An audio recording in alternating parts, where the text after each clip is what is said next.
Welcome student in Christchurch Convent Digital Classes, subject Chemistry class 12th. In this video we'll see about purification of colloidal solution. Colloidal solution का purification कैसे करते हैं, तो dialysis इसका एक बहुत अच्छा एग्जाम्पल है।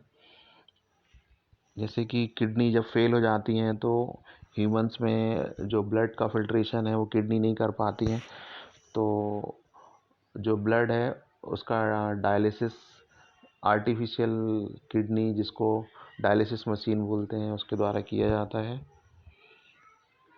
तो इसमें एक मेम्ब्रेन का यूज़ करते हैं, डायलाइजिंग मेम्ब्रेन।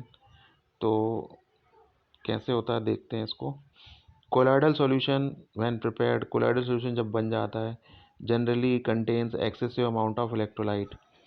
उसमें यदि एक्सेसिव अमाउंट ऑफ इलेक्ट्रोलाइट है तो क्या करते हैं, and some other soluble impurities, और कुछ अनघुलनशील इम्प्योरिटीज़ होती हैं, इनको फिल्टर किया जा सकता है, अलग किया जा सकता है। The presence of the traces of electrolyte is essential for the stability of the colloidal solution. Larger quantities of electrolyte coagulate it, या उसका coagulation या flocculation या aggregation cause कर सकता है। तो इसको दूर करने के लिए it is therefore necessary to reduce the concentration of these soluble impurities to a requisite minimum. तो इनको कम से कम कर सकते हैं जिससे कि coagulation या agglutination या flocculation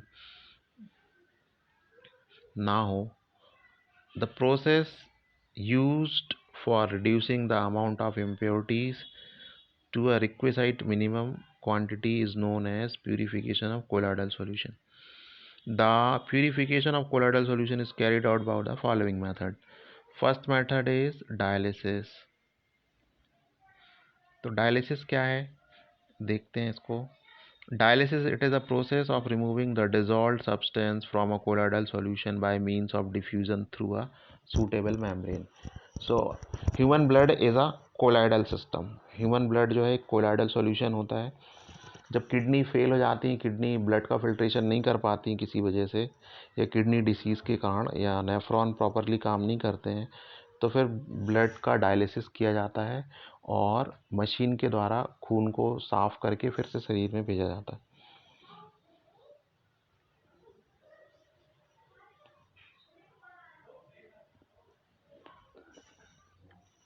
तो इस विधि में क्या होता है, एक डायलाइजिंग मेम्ब्रेन होती है, उसमें जिस भी कोलोइडल सॉल्यूशन का प्यूरिफिकेशन करना होता है, उस डायलाइजिंग मेम्ब्रेन या कंटेनर, मेम्ब्रेन वाले कंटेनर में उस कोलोइडल सॉल्यूशन को भर दिया जाता है, और एक तरफ से वाटर फॉर इंजेक्शन, ऐसा पानी जिसमें कोई भी इलेक्ट्रोलाइट नहीं है, उसको उस डायलाइजिंग मेम्ब्रेन के कांटेक्ट में लेके आते हैं कंटेनर के अंदर।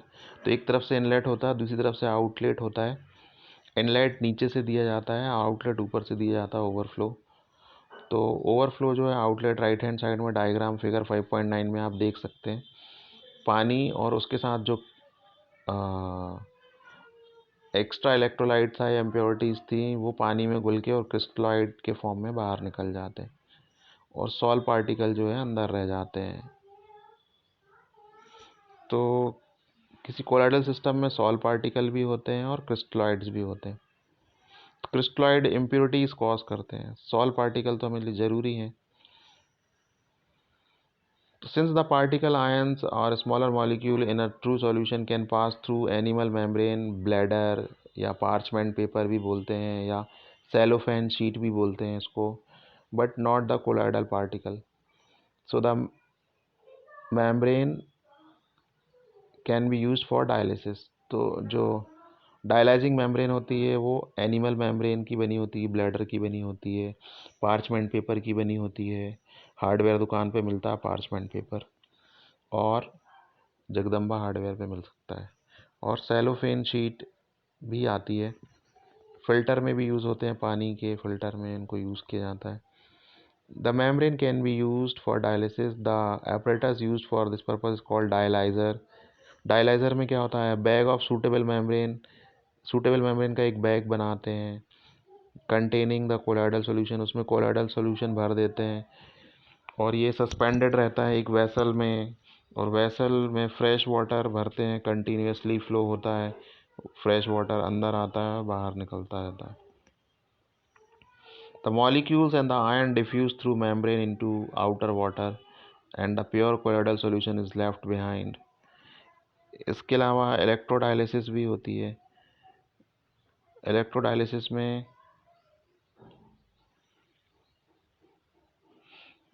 इलेक्ट्रिक फील्ड भी अप्लाई कर दिया जाता है। दो इलेक्ट्रोड लगाए जाते हैं जिनमें से एक एनोड होता है और दूसरा कैथोड होता है।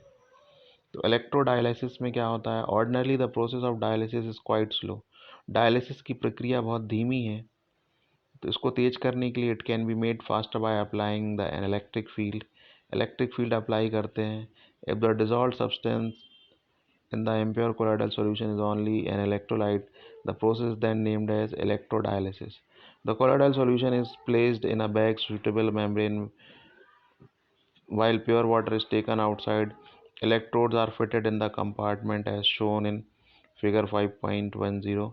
The ion present in the colloidal solution migrate out to oppositely charged electrodes.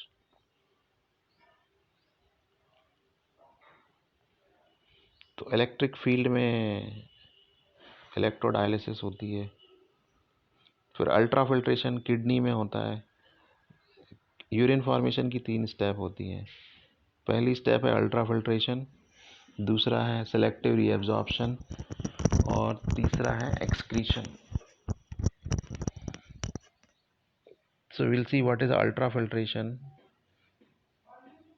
Candle filter से किया जाता है इसको। मेम्ब्रेन फिल्टर में अल्ट्रा फिल्ट्रेशन होती है। कई दवाइयों को फार्मा इंडस्ट्री में अल्ट्रा फिल्ट्रेट करना पड़ता है। Ultra filtration is the process of separating the colloidal particles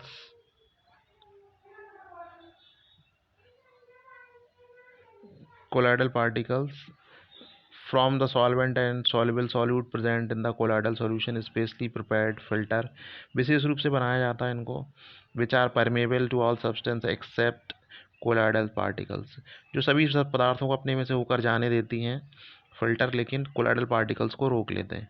colloidal particles can pass through ordinary filter paper because the pore size are too large. However, the pores of filter paper can be reduced in size by impregnating with the colloidal solution to stop the flow of colloidal particle. The usual colloidal ion is a 4% solution of nitrocellulose in a mixture of alcohol and ether. An ultra filter paper may be prepared by soaking the filter paper into collodion solution. तो collodion solution जो है वो nitrocellulose से बना होता है। तो normal filter paper को अल्ट्रा फिल्टर पेपर कैसे बना सकते हैं, कोलोडियन सॉल्यूशन में डुबो के। और फिर इसको कड़ा करने के लिए क्या करते हैं, उस फिल्टर पेपर को hardening by formaldehyde HCHO solution में डुबो देते हैं और फाइनली उसको सुखा लेते हैं, तो हमको अल्ट्रा फिल्टर पेपर मिल जाता है। The colloidal particles are separated from the rest of the material. Ultrafiltration is a slow process. To speed up the process, pressure or suction is applied. The colloidal particles left on the ultrafilter paper and then stirred with fresh dispersion medium to get a prepared colloidal solution. फिर हम देखते हैं properties of colloidal solution. Various properties are exhibited by colloidal solution described as below. Colloidal solution colligative property show करते हैं। ये हमने chapter 2 में देखा था सॉल्यूशन में, व्हाट इज कोलिगेटिव प्रॉपर्टी। तो property which depend upon the number of particles of solute and not the nature of particle of solute. So colligative property, colloidal particle being bigger aggregates, the number of particles of in a colloidal solution is comparatively small as compared to a true solution. Hence, the value of colligative properties such as osmotic pressure, lowering in vapor pressure or depression in freezing point, and elevation in boiling point are a small order of as compared to the value shown by true solution of the same concentration. दूसरा है Tyndall effect, ये आता है exam में, what is Tyndall effect. तो इसका diagram आपको दिया है फिगर 5.11 में, ये आपको ड्रॉ करना है परीक्षा में। और डायग्राम में क्या है, हमने एक कोलॉइडल सॉल्यूशन लिया एक कंटेनर में, उसमें लाइट आ रही है, उसको हमने एक कॉन्वेक्स लेंस की हेल्प से फोकस किया हुआ है ट्रू सॉल्यूशन के अंदर। लाइट सोर्स एक इलेक्ट्रिक लैंप लिया हुआ है जिसमें से लाइट निकलता है लेंस से गुजरते हुए, फिर ये ट्रू सॉल्यूशन के सेंटर पॉइंट पे फोकस हो रहा है कोलॉइडल सॉल्यूशन। तो लेंस और फोकस पॉइंट के बीच का जो कोन है उसको टिंडल कोन बोलते हैं, और जो लाइट है वो कोलॉइडल सॉल्यूशन के द्वारा स्कैटर्ड होता है अलग अलग डायरेक्शन में, जिसको हम माइक्रोस्कोप से देख सकते हैं विद द हेल्प ऑफ आई। तो ये डायग्राम का डिस्क्रिप्शन है। अब हम देखते हैं कैसे लिखना है इसको भाई। If a homogeneous solution placed in a dark is observed in the direction of light it appears clear. जैसे मान लीजिए नमक के पानी में हम अंधेरे में लाइट डालेंगे तो लाइट एज सच निकल जाएगा, हमें लाइट का पाथ पानी में या सॉल्यूशन के अंदर नहीं दिखाई देगा। लेकिन यदि हम किसी पानी में डेटॉल घोल दें और उसमें लाइट डालें तो हमें लाइट का पाथ क्लियरली विजिबल हो जाता है। तो डेटॉल के कारण कोलॉइडल सॉल्यूशन बनता है। If it is observed from a direction at the right angle to the direction of light beam it appears perfectly dark, पूरा अंधेरा दिखेगा। But when a colloidal solution viewed in the same way may also appear reasonably clear or translucent, but the transmitted light they show a mild strong opalescence.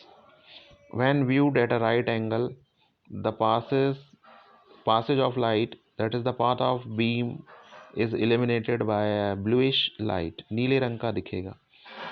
This effect was first observed by Faraday and later studied in detail by Tyndall, so it is termed as Tyndall effect. The bright cone of the light is called Tyndall cone, and the Tyndall effect is due to the fact that colloidal particles scatter light in all directions in space. The scattering of light illuminates the path of beam in the colloidal dispersion. Tyndall effect can be observed during the projection of picture in cinema hall due to scattering of light by dust or smoke particles present there. Tyndall effect is observed only when the following two conditions are satisfied. Tyndall effect कब देखने को मिलेगा? The diameter of the dispersed particle is not much smaller than that of the wavelength of light used. जो light हम use कर रहे हैं उसकी वेवलेंथ से छोटा नहीं होना चाहिए डायमीटर डिस्पर्स्ड पार्टिकल का। दूसरा है refractive indices of the dispersed phase and the dispersion medium differ greatly in magnitude. उनमें बहुत ज़्यादा अंतर होना चाहिए।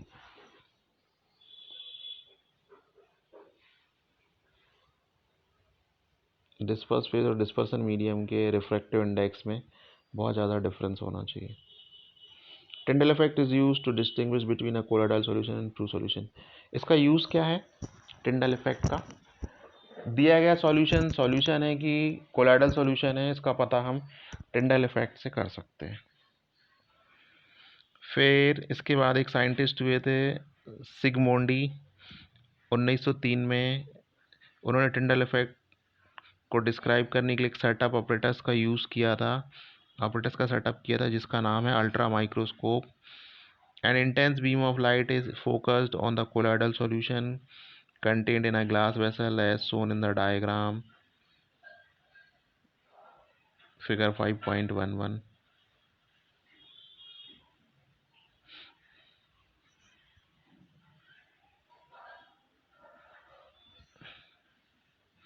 So the focus of the light then is observed with a microscope at the right angle 90 degree से light की beam को देखा जाता है माइक्रोस्कोप से आइस की हेल्प से। तो individual colloidal particle appear as bright stars against the dark background. Dark background में वो स्टार जैसे दिखाई देते हैं चमकते हुए। Ultra microscope does not render the actual colloidal particle visible but only observe the scattered light. Ultra microscope से हमको कोलॉइडल पार्टिकल नहीं दिखता है बल्कि स्कैटर्ड लाइट दिखती है।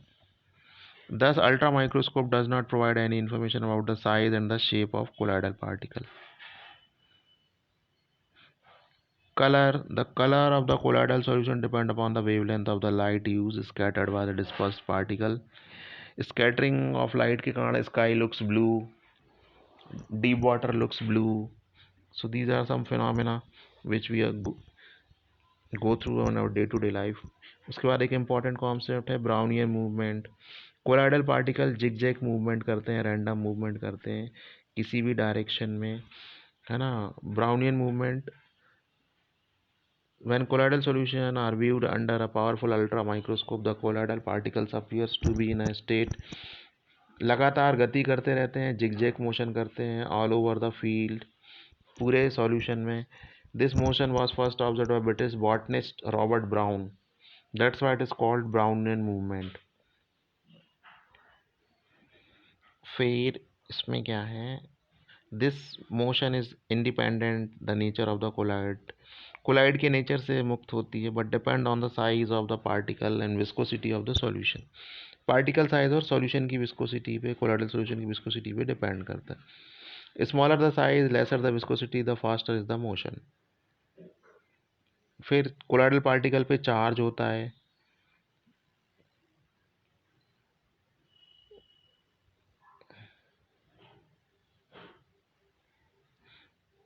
Charge on colloidal particle. Colloidal particle always carry an electric charge. The nature of this charge is the same as all the particle in a given colloidal system. या तो ये positively charge solve होते हैं या negatively charge solve होते हैं. Positively charge solve के example हैं hydrated metallic oxide, for example Al2O3.XH2O, rusted iron, basic dye, methylene blue solve, haemoglobin blood में होता है positively solve, charge solve blood होता है.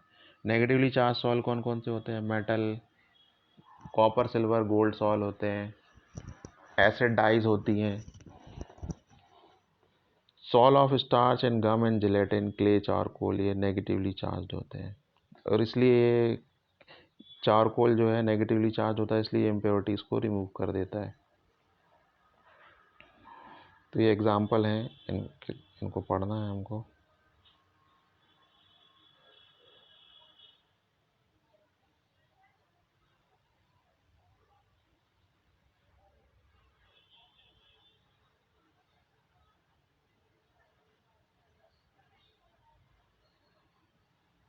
नेक्स्ट इम्पॉर्टेंट प्रोसेस है electrophoresis.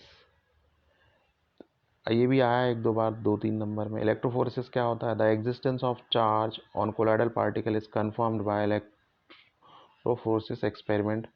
When electric potential is applied across two platinum electrodes dipping in a colloidal solution, the colloidal particle move towards one or the other electrode. This movement of colloidal particle under an applied electric potential is called electrophoresis. Positively charged particle move towards cathode while negatively charged particle move towards anode. And here is the diagram of the electrophoresis method. So you have to draw this diagram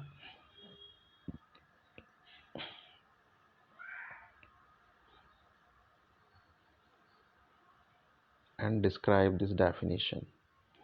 Particle move towards anode. This can be demonstrated by the following experimental setup. U-shaped एक tube होती है जिसके दोनों and seal होते हैं electrode से. एक anode होता है, एक कैथोड होता है. Anode is positively charged and cathode is negatively charged. Here charge is given wrong. To correct it, और इस U ट्यूब, कांच की ट्यूब में यदि हम कोलाइडल सॉल्यूशन को भर दें तो यदि कोलाइडल सॉल्यूशन पॉजिटिवली चार्ज होगा तो ये कैथोड की तरफ भागेगा, और यदि कोलाइडल सॉल्यूशन नेगेटिवली चार्ज होगा तो कोलाइडल सॉल्यूशन एनोड की तरफ मूव करेंगे. सो electrophoresis means movement of the particle is prevented by some suitable means. It is observed that the dispersion medium begins to move in an electric field. This phenomena is termed as electroosmosis. इसको electroosmosis बोलते हैं. फिर coagulation क्या होता है, ये भी आया एक दो बार. The stability of lyophobic sol is due to the presence of charge. लाइफोबिक salt जो होते हैं उनकी स्टेबिलिटी चार्ज के कारण होती है। If somehow the charge is removed, the particle will come nearer each other and form aggregates or coagulate and settle down under the force of gravity. So the process of settling of colloidal particle is called coagulation or precipitation of sol.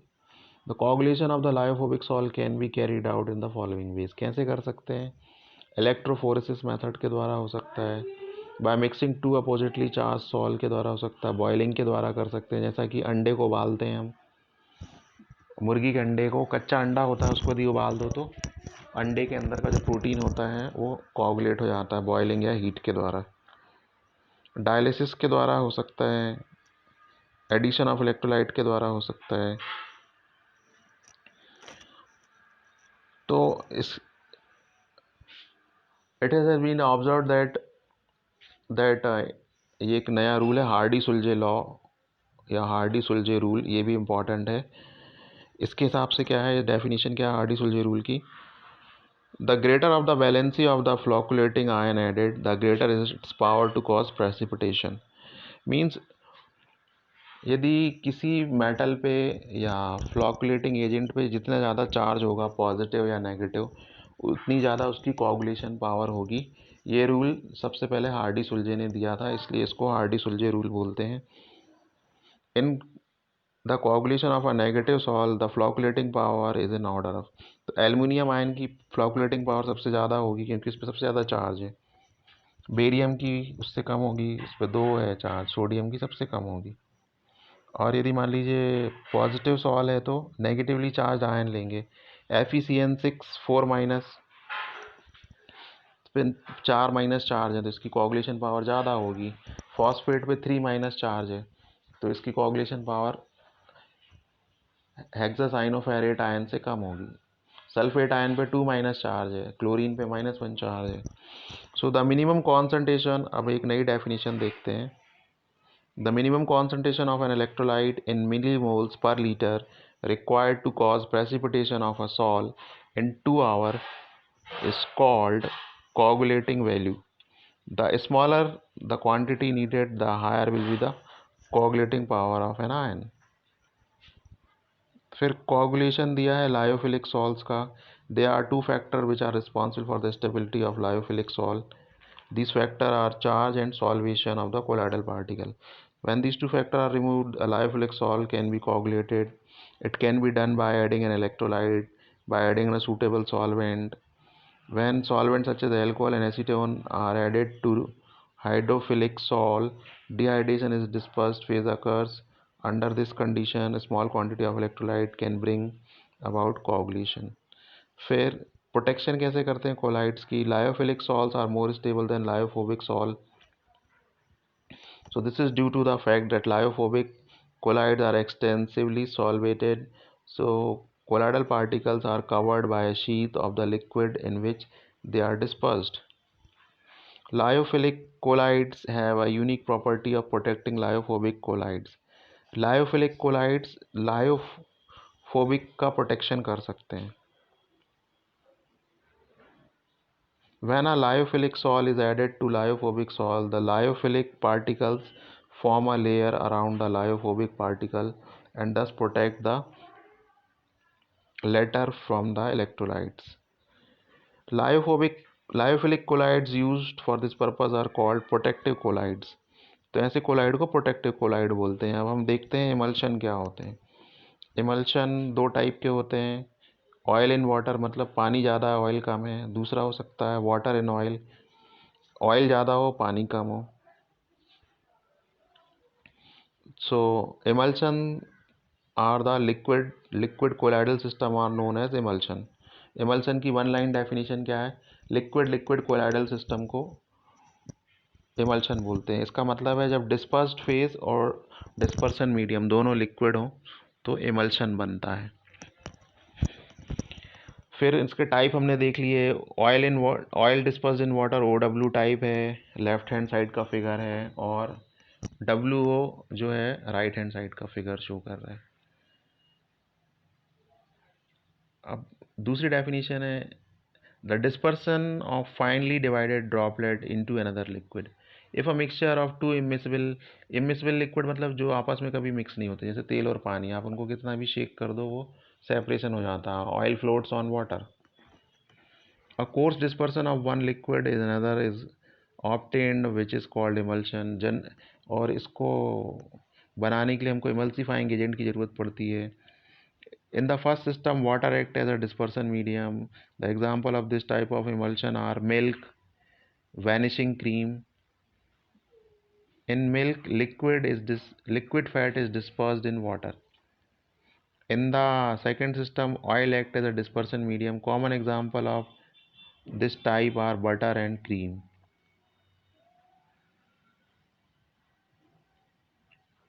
Emulsions of oil in water are unstable and sometimes they separate into two layers on standing. For stabilization of an emulsion, a third component called emulsifying agent is usually added. The emulsifying agent form an interfacial film between the suspended particle and the medium. The principle of emulsifying agent for OW type emulsion are protein, gum, natural and synthetic soap, etc. For WO type, heavy metal salt or fatty acid, long chain alcohol, lamp black are used as a stabilizing agent. तो यदि OW type का emulsion है तो हमको protein, गम, natural synthetic soap ले सकते हैं. और यदि WO टाइप का इमल्शन है तो हमको हैवी मेटल के सॉल्ट, फैटी एसिड के सॉल्ट लेने पड़ेंगे. हैवी मेटल क्या है? आर्सेनिक वगैरह है. Emulsions can be diluted with any amount of the dispersion medium. Emulsion को डाइल्यूट किया जा सकता है डिस्पर्सन मीडियम को बढ़ा के. On the other hand, dispersed liquid when mixed forms a separate layer. The droplet in emulsion are often negatively charged. Emulsion में जो droplets होती हैं अधिकांशतः negatively charged होती हैं and can be precipitated by electrolytes. They also show Brownian movement and Tyndall effect. Emulsion can be broken into constituent liquid by heating, freezing and centrifuging. Most of the substance we come across in our daily life are colloids. The meal we eat, the clothes we wear, the wooden furniture we use, the houses we live in it, the newspaper we read and the largely composed of colloids. ये सब colloid से मिलके बने हुए हैं. तो colloid around us में और भी एग्जाम्पल हैं. Following are the interesting and noteworthy example of colloids. Blue color of the sky due to dust particle along with water suspended in air scattered blue color light which reaches our eyes and the sky looks blue to us. Fog, mist or rain when a large mass of air containing dust particle is cooled below its dew point. The moisture from the air condenses on the surface of these particles forming fine droplets. These droplets are being in colloidal nature and to float in air and in the form of mist or fog. Clouds are aerosol having small droplets of water suspended in air. On account of condensation, it is the upper atmosphere. The colloidal droplets of water grow bigger and bigger in size till they come down in the form of rain. Sometimes the rainfall occurs when two oppositely charged cloud meets. It is possible to cause artificial rain by throwing electrified sand or spray a sol carrying charge oppositely to one another cloud of from an aeroplane. Food articles जिनमें colloidal system होता है, milk है, butter है, हलवा है, ice cream है, fruit juices है. Blood is a colloidal solution of albuminoid. Albumin नामक protein substance होता है. The styptic action of alum and ferric chloride of solution is due to coagulation of blood. Soil, मिट्टी भी एक तरह का फर्टाइल सॉइल कोलाइडल नेचर की होती है in which humus act as a protective colloid. On account of colloidal nature,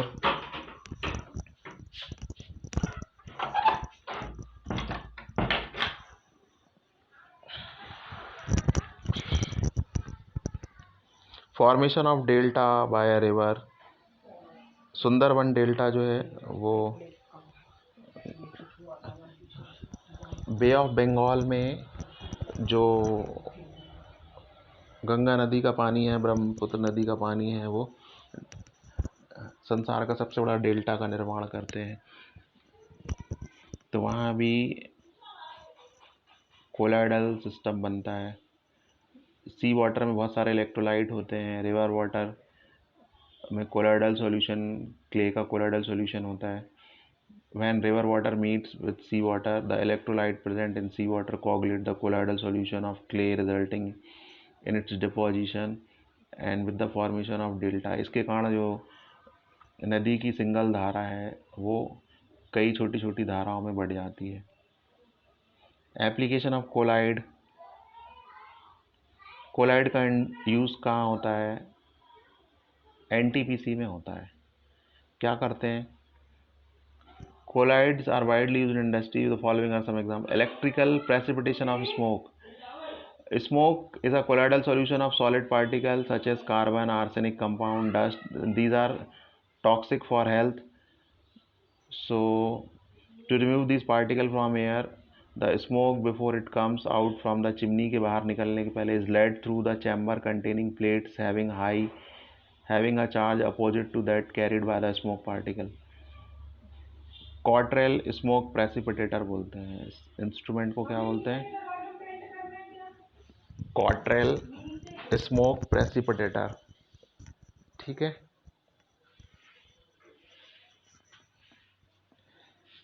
तो जो धुआं है उसको कॉट्रेल स्मोक प्रेसिपिटेटर के अंदर भेज दिया जाता है और इसमें हाई वोल्टेज अप्लाई किया जाता है इलेक्ट्रोड्स पे। 30,000 वोल्ट, जो कि बहुत ज़्यादा है, या इससे भी ज़्यादा हो सकता है। तो ऊपर के नीचे के इनलेट से स्मोक अंदर भेजा जाता है। प्रेसिपिटेटेड ऐश जो है वो इस कॉट्रेल प्रेसिपिटेटर के अंदर नीचे गिर जाती है और जो फिल्टर्ड गैसेस हैं जो कि फ्री फ्रॉम कार्बन पार्टिकल्स होती हैं, दे एस्केप अवे। तो ये इसका मेथड है। The precipitator is called Cottrell precipitator. Figure 5.1. Purification of drinking water. The water obtained from natural sources often contains suspended impurities. Alum फिटकरी डाल देते हैं। फिटकरी जो है वो एक हाइड्रेटेड सॉल्ट है और डबल सॉल्ट है।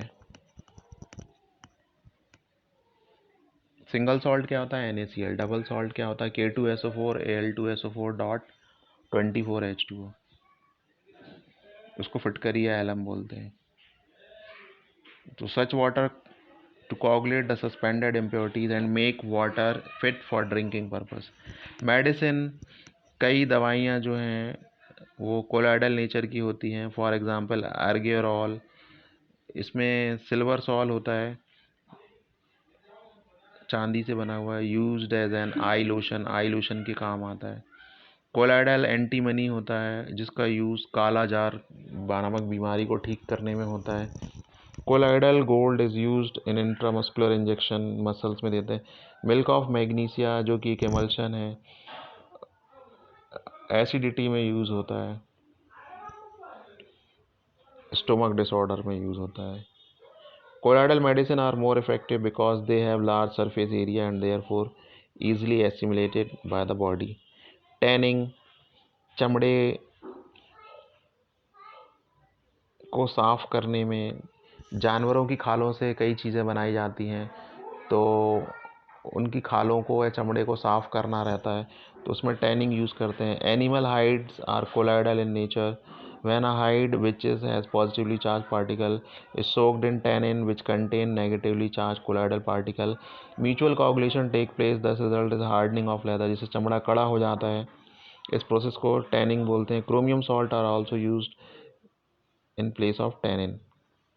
Cleansing action of soap and detergent is based on colloidal solution। Photographic plate और फिल्म, रबर इंडस्ट्री में यूज़ होता है। इंडस्ट्रियल प्रोडक्ट जैसे paint, ink, synthetic plastic, rubber, graphite, lubricant, cement बनाने में कोलाइडल सॉल्यूशंस यूज़ करते हैं। So this chapter is over now. We will start chapter 6 in next video. Thank you for watching.